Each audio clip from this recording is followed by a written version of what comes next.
squirrels to watch. No salamanders. He's not into slugs.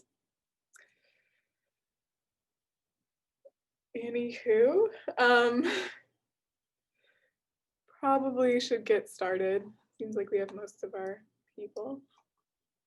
Before we do, quick reminder, so spectroscopy project is due next week. If you feel like you need an extension, let me know, but there's only so long extensions we can have because the semester ends not too long after it is due. And then after that, we have our final projects, which are similar to the final projects in the 170s and other 300 level courses. So just with the addition, there's a paper and a presentation for everyone. In 170s, only some people usually present. I'm assuming that still happens. I made a sign up. If you don't know your topic yet, you can still sign up. If there's like a day you're like, I need to go this day, maybe sign up earlier if you need to argue with someone if you run out of spots. A note also, even if you're presenting on the 17th, that doesn't mean you need your paper turned in on the 17th. All the papers will be due the 24th. So yeah, it will mean you have to have your presentation semi-together by the 17th. Also, as far as topics, it can be really anything as long as you can somehow relate it to galaxies. So if you were really into Jesse's talk and you want to look more into the final parsec problem for black holes colliding or changing look quasars, awesome, go for it. If you got excited about one of the space telescopes we're going to talk about today and you want to tell us more about what it's going to learn and how that relates to galaxies, cool, run with it. If you really like thinking about LIGO and gravity waves and you want to look at how we do follow-up detections for gravity wave observations and how that relates to how host galaxy relates to black hole collision properties, sweet. So really just whatever you want. If there's one galaxy that you're like, this is a really funky galaxy that we should talk more about, that's cool too. But it doesn't, I think there was a little confusion where it doesn't have to be a research project on an individual galaxy. It's just some topic that you can vaguely relate to galaxies. If you are having trouble choosing, feel free to email me, tell me what you're interested in, come to my office hours tomorrow, whatever, we can find something that you would like. I might be slightly late to office hours tomorrow. Sorry, I have a meeting with my advisor and I don't know how long it'll last, but I will be there shortly after 10. If not at 10, probably at 10, maybe shortly after.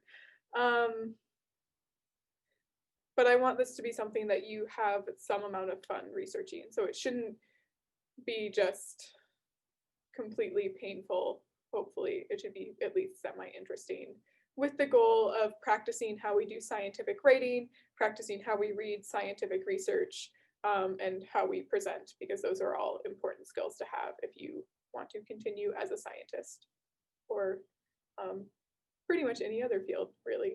So that's something on your radar. If you want to sign up sheet link is in this assignment, or it's on that announcement I sent out.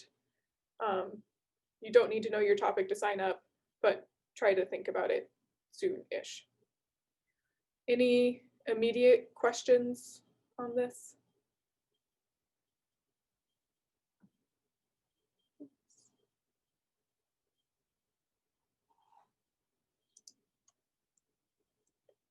Hearing things.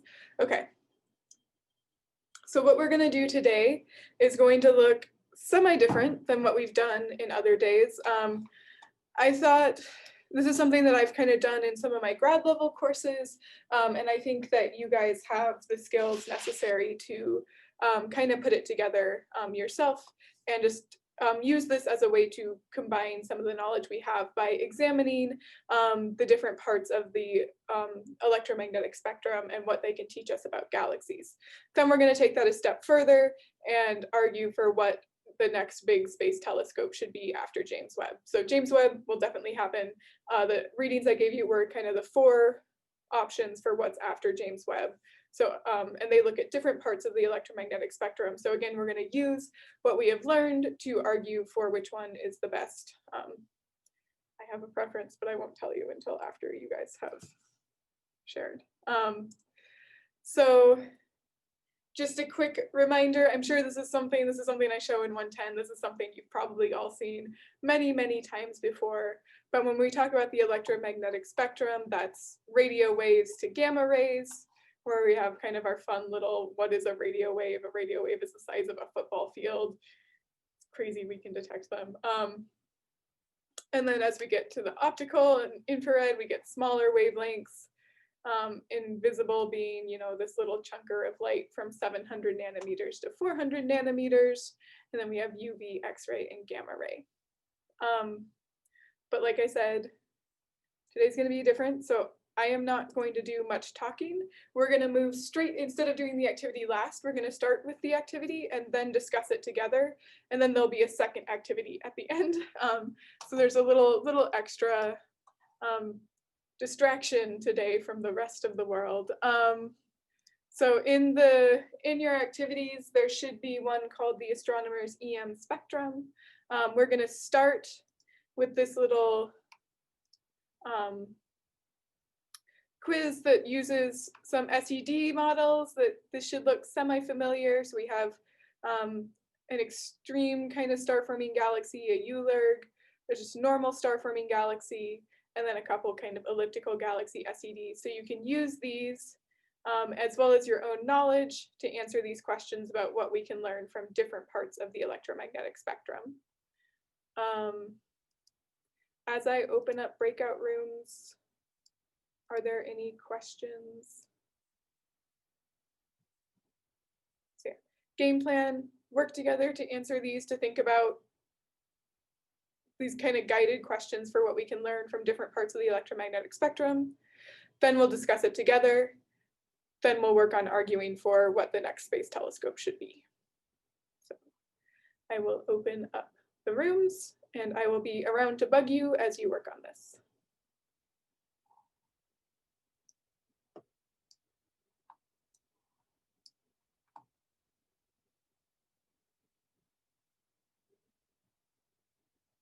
Sort of together or kind of in broad strokes. So if there are a few questions at the end you didn't quite get to, or if you want to add anything to your answers as we go through these, feel free to do that or just take notes, whatever. But the first questions, we're going to start at the short wavelengths. I'm kind of skipping X-ray. We didn't talk a lot about X-ray and gamma rays.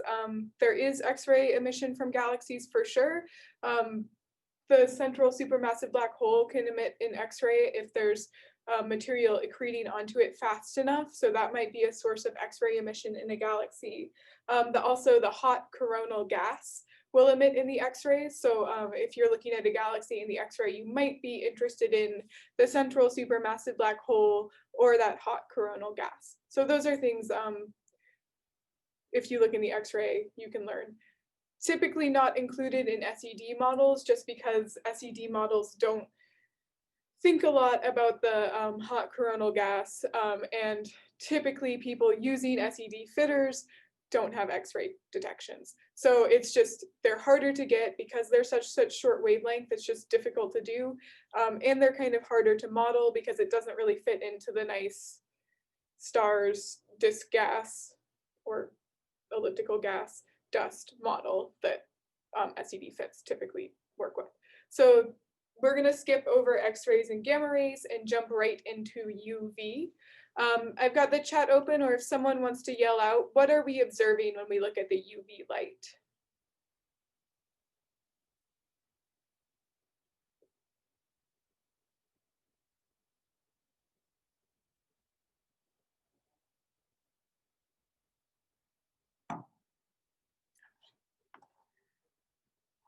So yeah, so this is going to be mostly the really young O and B stars. So this is an image of Andromeda taken with the Swift telescope, Swift satellite, which is one of the UV telescopes that is no longer in operation, unfortunately. And this is our highest resolution view of Andromeda in the UV. So we can really see that you get an idea of the star-forming ring that's going on around Andromeda. Sorry. pointer, and we can see where they're kind of clumps of young stars. So UV light is going to be mostly O and B stars, and there's going to be large problems with dust extinction, but we do expect to see a lot of UV light from O and B stars. Before I switch, what about optical? What do we expect to be seeing if we look in optical?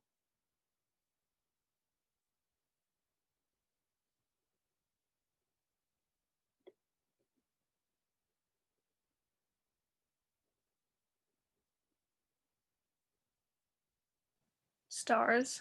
Yeah. So stars, but now with the optical, we're seeing less of that really young starlight and more of the kind of older stars. So optical light, we're peaking more. I was talking with Grant, I think, and I got distracted with plants, but like the sun peaks in green. So anything F, G, K, and M stars are going to be emitting a lot of the optical light we see from the galaxy, from galaxies in general, sorry. Optical light will still have issues with being blocked by dust lanes because it's longer wavelength than the UV light. It's slightly less of an issue. Still an issue. We still need to take into account absorption. We just have to worry a little bit less than we do in the UV, where it's that really short wavelength and there's going to be a lot of scattering absorption by dust. Ethan also pointed out in the chat that there's also a lot of gas emission lines in the optical, especially that hot gas.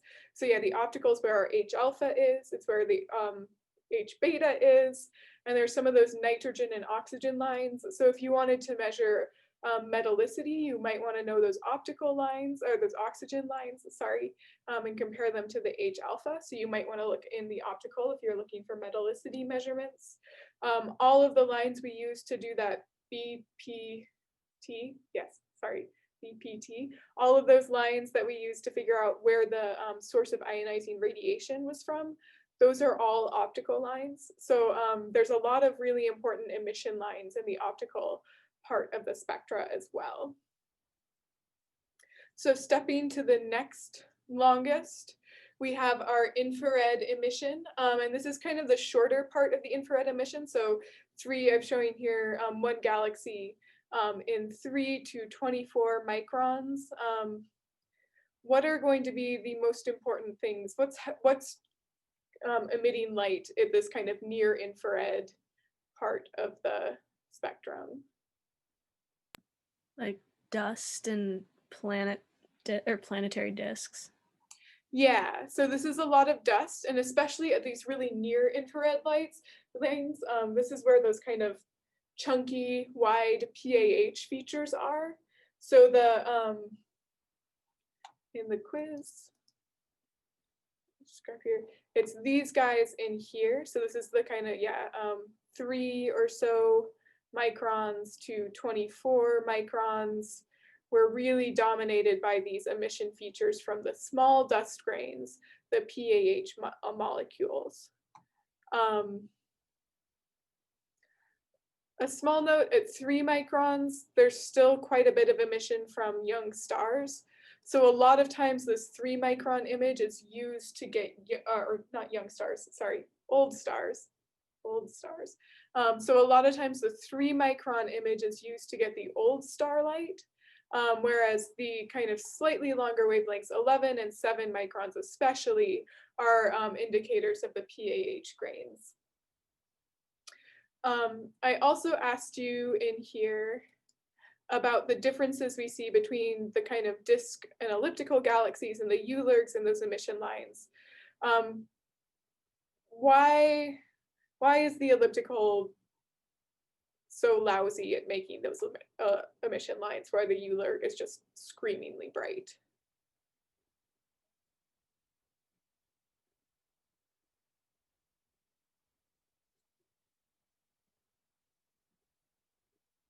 Yeah, so ellipticals don't have a ton of dust, so we just don't expect to see those emission lines as much. Another thing that matters is that the dust in a ULIRG is really, really hot. So we expect it to be, they're just more likely that we're going to get emission from the dust. So those bending modes, you need if you just have dust sitting alone by itself in space, it's not going to do anything. You need something to excite it. So if you have recent star formation, if you have a source of energetic photons, you can excite these PAH bands and get these kind of chunky features. And if you look here, so it's 1, 2, 3, 4, 5, 6, 7.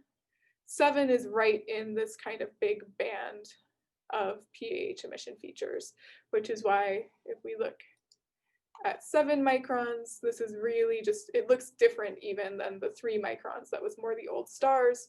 This is really tracing where the dust is, where those PAHs are.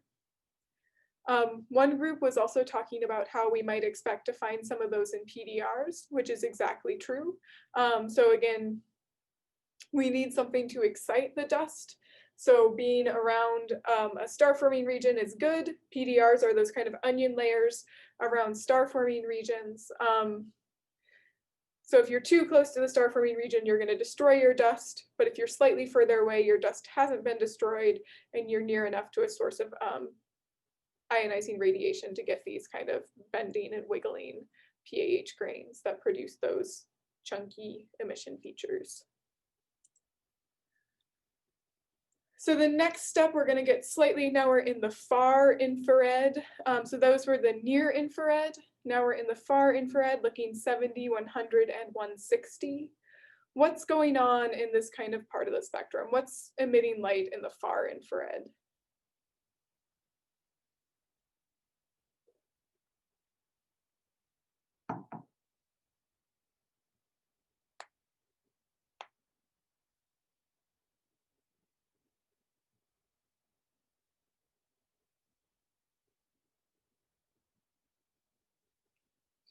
So molecular and cold atomic, yeah, so that's kind of the phases of the ISM where we might expect this to be coming from. But what specifically? So we had our small dust grains. Maybe I'll give it away. What's left? We have one other, we have gas, small dust grains. There's going to be big dust grains, yes. So this is our large dust grains. This is this peak over here from hot dust. So the larger dust grains, we have PAHs emitting at these wavelengths. The larger dust grains are getting warmed by young stars and old stars, but mostly young stars because they put out more light.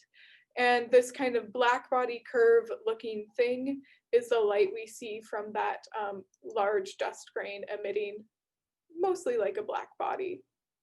So we can use these far infrared lines to try to get an idea about, or far infrared emission bands, I should say, to try to get an idea of the dust temperature, sorry. Because essentially, if you have a black body diagram, the shorter the peak wavelength, the hotter the black body. So we can kind of estimate the dust temperature by looking at this curve. And one way folks do that is by looking at the ratio of the 70 micron light. So light 70, 90, 80, 70, 70 micron to 100 micron. So depending on, we would expect galaxies with hotter dust to have more 70 micron emission wavelength light. So 70 microns is shorter. So it's hotter dust with Wien's law. Shorter wavelength is hotter for a black body. 100 microns slightly larger. So this 70 to 100 micron ratio is often used to measure the dust temperature in a galaxy. 160 is getting slightly further out. So if we look kind of here, 160 is more this tail of this black body emission. So we're starting to kind of, even in the cooler areas where we might expect cooler dust, the elliptical and the disk galaxy, we're seeing less and less emission there because the dust, yeah, it's cooler. This peak is further red, but 160 microns is pretty long. So there shouldn't be a ton of emission there, but we're still using it to get some idea of the amount of dust in a galaxy, amount of these large dust grains in a galaxy. If we think back to when we measured star formation rates, we used FUV plus 24 microns. So that was FUV plus this 24 micron, because this dust is also going to absorb that light from young stars. So dust is both good to measure just to know there's dust there, but it could also, it's good to measure because it tells us where we might be missing light. So it's absorbing light from young stars, absorbing that UV and optical light. So getting ideas of how much dust, how bright a galaxy is in the 24 or even the 70, 100, and 160 micron bands gives us an idea of how much dust is in a galaxy, how much absorption we might expect to see in the UV and optical. So I think the last question I threw in here, I don't have an image for it, but was asking about the radio and millimeter emission. What line, at least, there's one very important line in the radio. What else might emit in the radio? So what was that line that I might have been hinting at, and what else might be happening in the radio part of the spectra?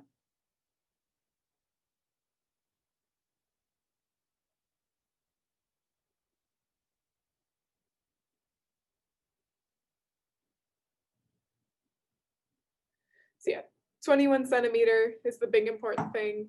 We use 21 centimeter light to measure the cold atomic interstellar medium.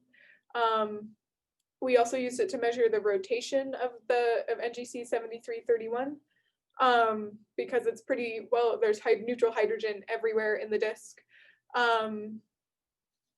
Radio gets generated from free electrons. So there's both synchrotron and bremsstrahlung scattering with free electrons. So we can expect to measure some of that by looking in the radio. So it doesn't quite show on these, but if you looked at this tail out here, it would kind of continue off. We would have a free electron gas radiation in the radio and millimeter wavelengths. So that's X-ray a little bit all the way to radio. We can learn a ton depending on which band you looked at. And you guys did this yourselves. I kind of guided you through, but this is kind of just trying to put together all the different measurements we've looked at. I think the one thing I didn't mention because they're not here is that there's also those far infrared emission lines that tell us about the cooling and heating in a galaxy. So the dust tells us heating. The far infrared emission lines tell us something about the cooling rates. And then also I will show it here. So this is one of my favorite images, which might be a hint that I haven't written the final yet, but because this is my favorite image, it might show up on the final. So this is kind of a spectra of a galaxy with all of the parts of it pulled out. So exactly what you guys already said, in the UV, we have the O and B stars. The shaded part here means that this was emission that was absorbed. So the black line is what we would see, what we would actually observe. The blue and red lines would be what we would observe if there was no dust.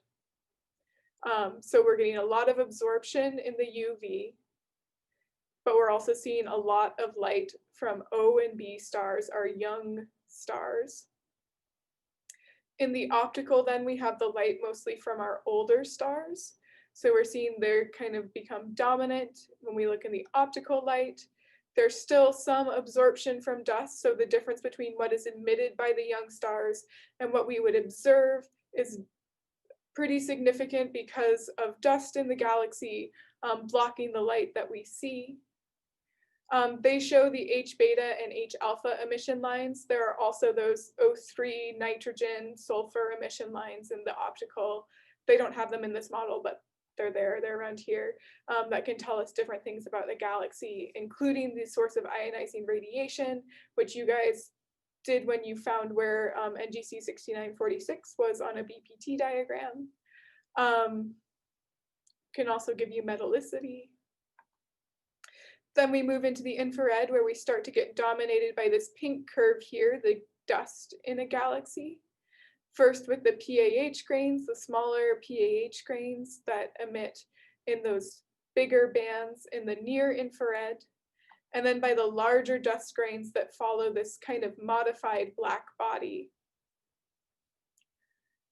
This model here shows the gas emission lines a little better than the ones I showed you in your quiz. where we can see, especially in the far infrared, there are a lot of these forbidden fine structure lines.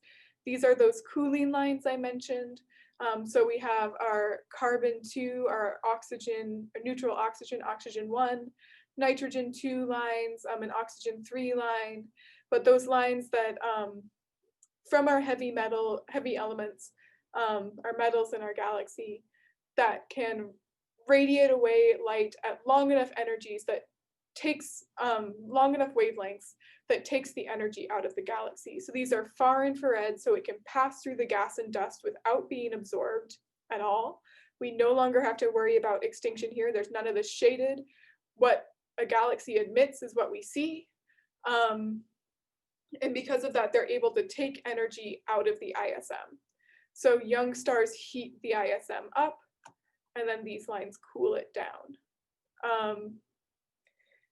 As you get further into the millimeter and radio out here, they don't go out to 21 centimeters because that's really, really long, but we see there's a bunch of these carbon monoxide lines, and those were the ones that we used to model the molecular hydrogen. So molecular hydrogen doesn't emit light. We can remember there's just no wavelength that's possible for us to see. So instead we look at the amount of CO and use a conversion factor to convert from the amount of CO to the amount of molecular hydrogen we expect to see in a galaxy. There also is this kind of trail of gas where the gas becomes dominant in the radio light, where we are seeing some of that radio emission from free electrons in the gas. So either bremsstrahlung or synchrotron emission when we get out to this really, really long wavelengths, light at the tail end. So this graph, I think, kind of includes everything we have learned in this semester, which is why I love it. It's just a really nice SED of a galaxy that just has a ton of information. But like I said, you guys put a lot of this together yourselves in that quiz and through this discussion before I showed it to you. Before we move on to thinking about space telescopes, are there any questions here? Anything you're still feeling a little overwhelmed by or confused about?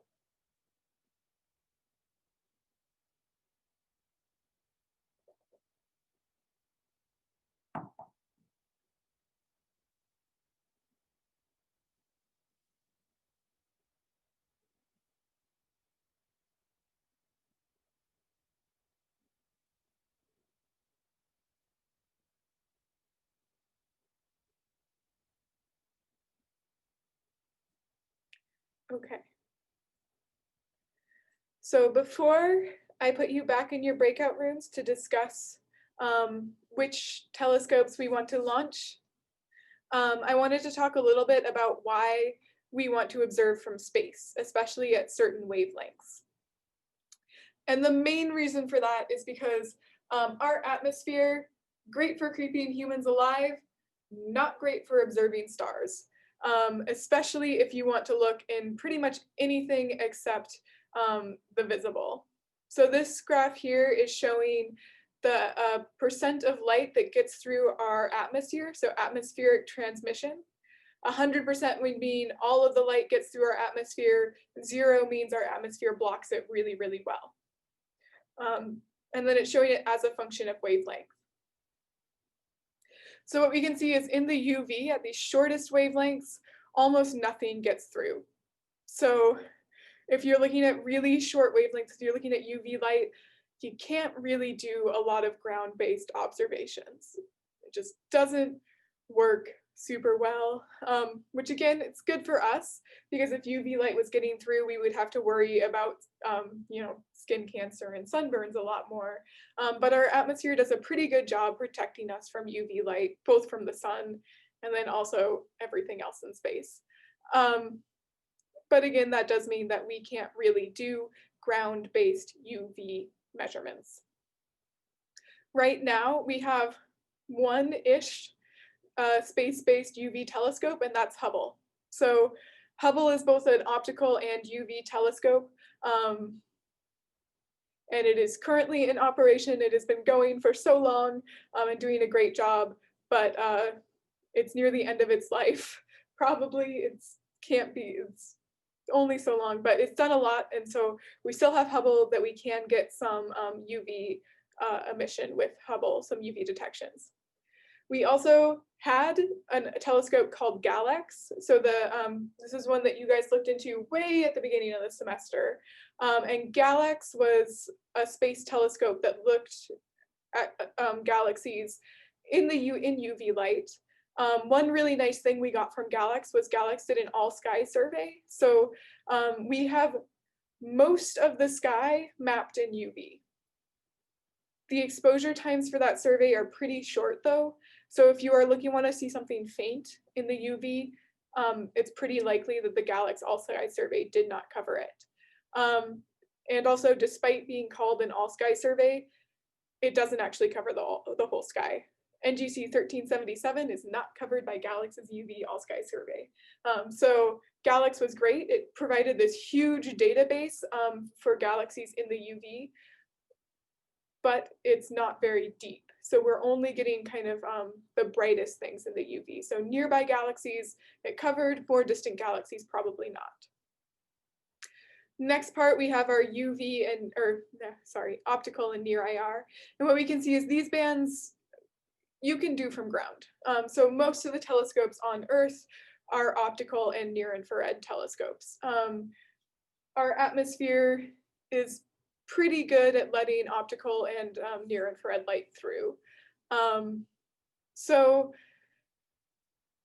when we think about what telescopes we want to launch into space, typically we're not really focused on the optical because it's a lot easier to build a giant telescope on the ground and get better resolution, deeper images of space than it is to launch a telescope into space in the optical and not have to worry about seeing and atmospheric issues, but have to launch it into space, which is hard. So that's why most of the telescopes in this decadal survey aren't really focused on optical. It just doesn't make a ton of sense to launch a telescope into space if you can observe from Earth. But as we get into the infrared, and especially in the far infrared, so anything past this kind of like 10 to 100 microns, for the same reason global warming is a thing, we can't really see through our atmosphere. So all of those,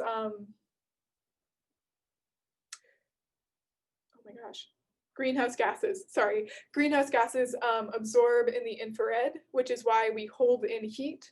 It also means that we do not let infrared light in through our atmosphere. So if you want to do anything in the far infrared, you pretty much need to do it from space. Water, oxygen, really good at absorbing infrared light. So it makes it very difficult for us to observe galaxies in the infrared from the ground. There are some windows here. So there's like a window around 2 microns, a window around 1 micron or so, where you can kind of peer through if you have very low humidity and you are very high up, but you're really limited if you're doing infrared astronomy from the ground. This is why SOFIA is a thing. So the stratospheric observatory infrared,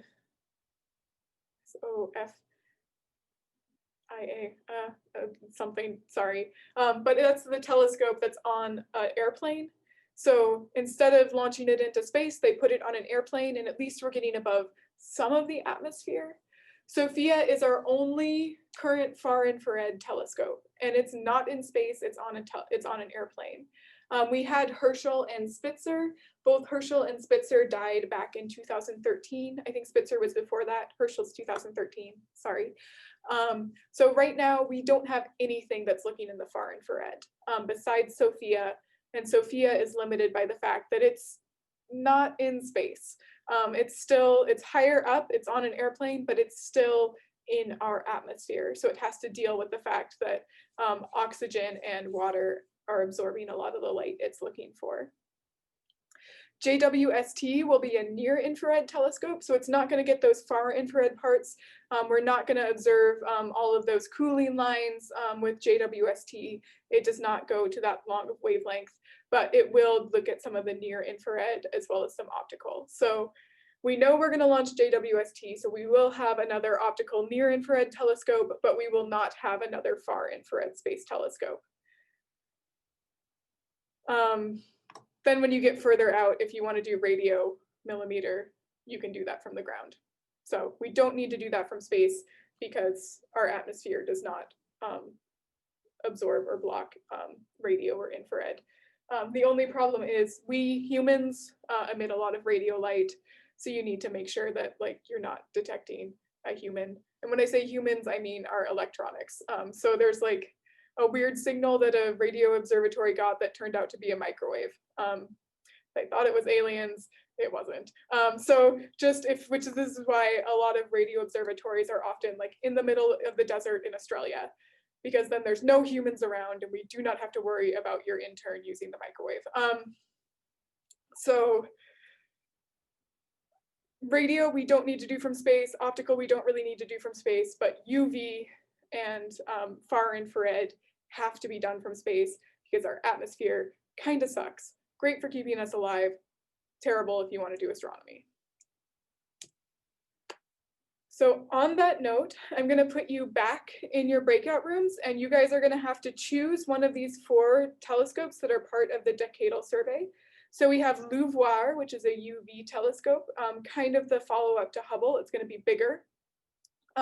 We have the Origins infrared telescope, so this would be a replacement for Herschel, looking at those far infrared wavelengths. We have an X-ray telescope in Lynx that could look something we can't really do from the ground either, that would look at that hot coronal gas. I think it's mainly focused on looking for black holes, but still cool. And then we have HAB-X, which is, again, mainly looking, it's going to look in the optical and near infrared, and it's going to be, the argument is more that it has a star shade, so it's going to be primarily trying to do direct detection of exoplanets. But if you want to say screw galaxies, we should look for exoplanets, you might vote for HAB-X. And HAB-X is still an optical near-infrared telescope that will do things besides look for exoplanets. So if you think what we can observe in a galaxy at the optical and near-infrared is the most important, HAB-X might be your argument. When you guys have your decision, there is a discussion post for this somewhere. Sorry, there it is. I just need 1 discussion per group. So just make sure though that you have your names in it. So make your decision, tell me why, and then we'll come back together, and I want to hear from each group too. So pick 1 person to represent your group. Any questions about what we're doing for the next, oh gosh, so we have 23 minutes, so like next 15 or so minutes to pick and then quickly share together. Cool. I'm gonna go ahead and open the rooms. If you need more information, there was the articles for today are about the decadal survey. Oh gosh, that's not loaded anymore. Or you can just Google them and get more specifics, but there's tons of information about all of them. So rooms should be reopened.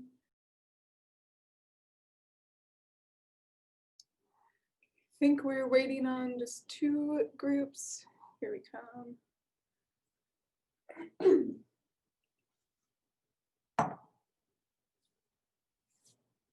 Here. Sorry if I interrupted a conversation, but wanted to pull us back together so we could talk together really quick in the last 8 minutes. So let's start room 1. What was your choice and why?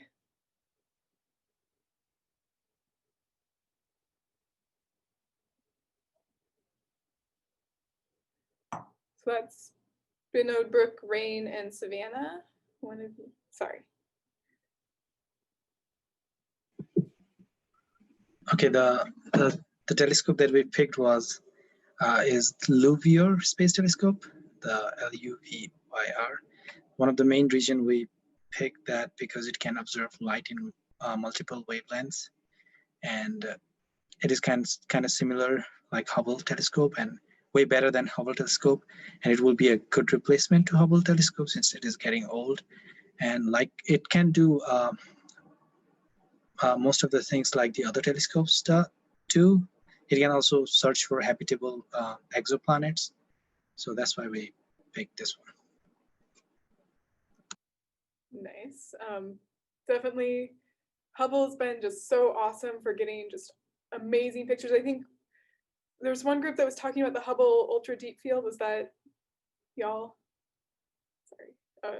But just like thinking about getting better versions of that, as I was playing with the Hubble Ultra Deep Field with 110 today, and just yeah, doing more versions of that would be really cool, and also just for like public interest, like pretty pictures of stuff that we can see, but also getting the UV, which it would be good if we could get more in the UV because we don't have anything looking at that right now. So very cool. How about room 2? That's Haley, Justin, Thomas, and Zane. Alrighty, so we went for the Lynx telescope for some simple reasons. One, it's over twice as good as Chandra, which it will be replacing. It's the most aesthetically pleasing one of all of them, and black holes and supernova are really cool. Can't argue with the cool factor. And yeah, thinking about just how much better it's going to get is pretty awesome. So we have one group going for LUVOIR, one going for Lynx. How about room 3, where it says Christian, Grant, James, and Sabrina? Yeah, so we're also going with Lynx.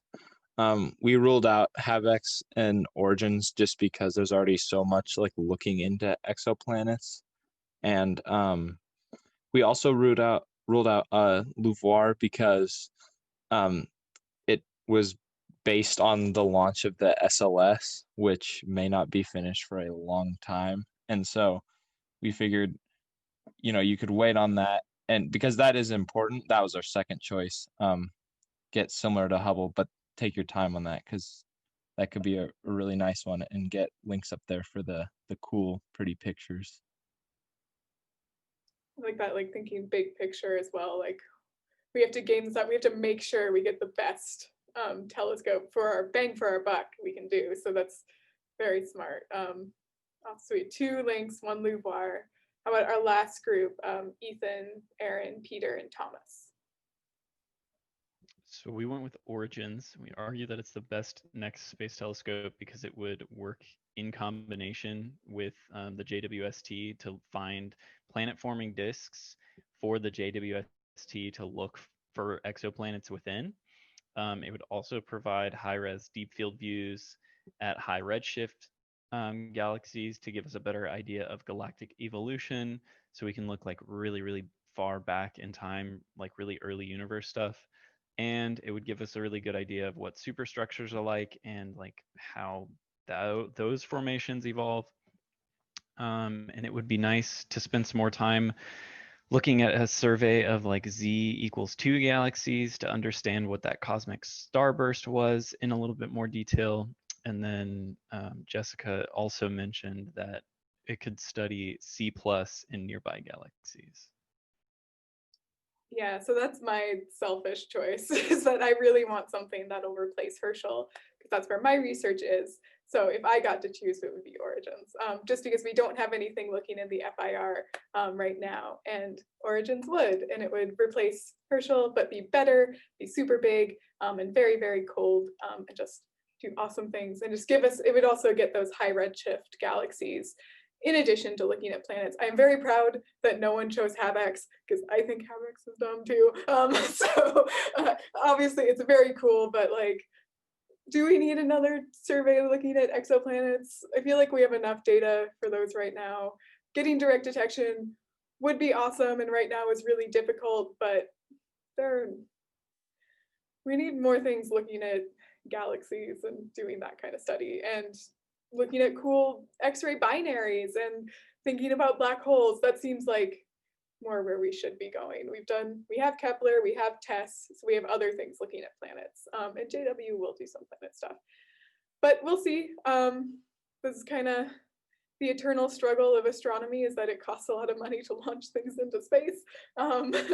And yeah, so hopefully this is kind of decadal survey, something that kind of is wrapping up. They both did a lot of proposals about this kind of what should we focus on in the next 10 years, both in terms of large telescope projects like this, but also there was a, how do we think about equality in astronomy? How do we go about discussing grad school in astronomy? So the decadal survey examined a lot of different parts of the astronomical field. And like one of the things that came out of it was we should probably get rid of the GRE requirement for getting into grad school. And there was another thing that that came out that was we are no longer going to hold AAS meetings in states that have bathroom bills. So there's like a lot of interesting things that happen in the decadal survey. Some of it's focused on this kind of research, what should we be focusing our money on, since we can only have so many multi-billion-dollar telescopes, unfortunately. But some of it is also focused on just the state of the field in general. So I thought this would be hopefully something that was a little bit fun and allowed you to kind of use what we've learned this semester to think about how we should move forward as a field. So with that, it's just about 3:50. Don't freak out too much today. Hopefully everything will be fine. Hopefully. I have to be on Astrolab tonight, so the 110ers, if they pop in, they might see me crying. Hopefully it'll be happy tears, but we'll find out. And I will see you all on Thursday when we get to talk about some of the weird galaxies